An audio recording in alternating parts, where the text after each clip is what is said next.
सादे कपड़ों में जंतर मंतर पहुंचकर सोनम वांगचुक को वहां से हटाने के बाद, सादे कपड़ों में तमाम छात्रों पर लाठियां भांजने के बाद अब आखिरकार दिल्ली पुलिस इस प्रोटेस्ट में सादी वर्दी में नहीं दिखेगी। क्या खबर है और नई गाइडलाइंस क्या हैं, बताएंगी ऋतु। जी, इंडियन एक्सप्रेस की एक रिपोर्ट के मुताबिक, रिपोर्ट है महेंद्र सिंह मंडराल की। उस रिपोर्ट में ऐसा दिल्ली पुलिस ने एक गाइडलाइन जारी किया है कि जो भी फोर्स हैं वहाँ पर जो मौजूद होंगे वो किसी भी साधारण कपड़ों में नहीं होंगे, यानी कि सिविल ड्रेस में नहीं होंगे। ये रिपोर्ट के अनुसार ये जानकारी हमें मिली है कि उस दिन 3 तरह के फोर्स वहाँ पे अवेलेबल थे। सीआरपीएफ के जवान थे, दिल्ली पुलिस के लोग थे और रैपिड एक्शन फोर्स थी। और उसमें कई ऐसे हमारे सामने तस्वीरें आई, वीडियोज़ आए जिसमें सादे कपड़ों में लोग स्टूडेंट्स को मारते हुए दिख रहे हैं। यहाँ तक कि ललन टॉप के एक रिपोर्टर को भी सादे कपड़े में एक व्यक्ति ने मारा है। उसका वीडियो भी हम आपको यहाँ पर लगा देंगे। अब इस पे लीगैलिटी की बात हो रही है कि उस रिपोर्ट में और क्या क्या बताया गया है। तो इस रिपोर्ट में ये बताया गया है कि गाइडलाइंस में 2-3 चीज़ों का जिक्र हुआ है।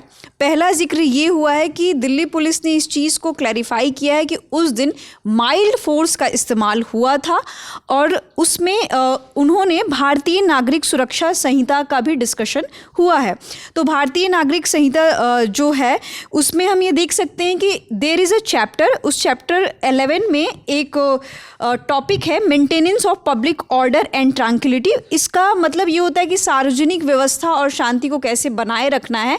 इसके सारे प्रोविजंस इस चैप्टर में दिए हैं और इसी चैप्टर के तहत ये बताया गया है कि अनलॉफुल असेंबलीज जब होते हैं और पब्लिक न्यूसेंस जैसे सिचुएशंस होते हैं तो उसमें किस तरीके से पुलिस को फोर्स का इस्तेमाल करना चाहिए या पुलिस के किन अधिकारियों को फोर्स का इस्तेमाल करने का अधिकार है।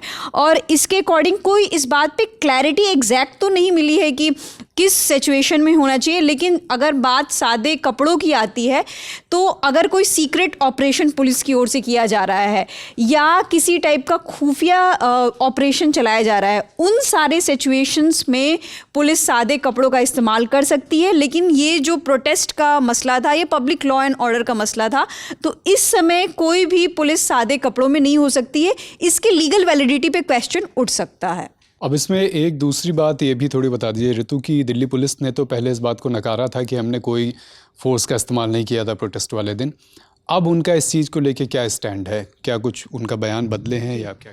20 जुलाई को एक उनका एक्स पर पोस्ट आया था। उस पोस्ट का स्क्रीनशॉट भी हम आपको स्क्रीन पर दिखा दे रहे हैं।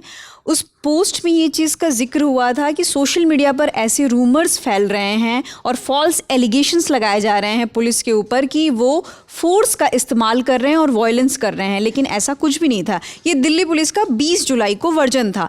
लेकिन इस रिपोर्ट के मुताबिक दिल्ली पुलिस ने बोला है कि उन्होंने माइल्ड फोर्स का इस्तेमाल किया है क्योंकि 3 जगह बैरिकेडिंग हुई थी। एक संसद मार्ग के पास हुई थी, दूसरा टॉलस्टॉय मार्ग के पास हुई थी और तीसरा ट्रांसपोर्ट भवन के पास हुई थी। तो जब प्रोटेस्टर्स ने बैरिकेड्स को हटाने की कोशिश की उस दौरान उन्होंने माइल्ड फोर्स का इस्तेमाल किया है। ये दिल्ली पुलिस का अब वर्जन है। इट मीन्स कि दिल्ली पुलिस अब इस बात को एक्सेप्ट कर रही है कि हमने फोर्स का इस्तेमाल किया था। तो दिल्ली पुलिस की तरफ से ये 2 बड़े बातें सामने आई हैं, बड़े डेवलपमेंट की। एक नंबर 1 कि उन्होंने अब ये स्वीकार किया है कि माइल्ड फोर्स का इस्तेमाल किया गया था प्रोटेस्ट वाले दिन, और दूसरी बात कि अब जंतर मंतर और उसके आसपास जहाँ प्रोटेस्ट चल रहा है वहाँ पर सादी वर्दी में पुलिस वाले नहीं दिखेंगे, उन्हें यूनिफॉर्म पहननी होगी। इस वीडियो में इतना ही, और भी इससे जुड़े जो अपडेट आएंगे आपको बताते रहेंगे। मेरे साथ हैं ऋतु, कैमरे के पीछे दानिश। देखते रहिए ललन टॉप।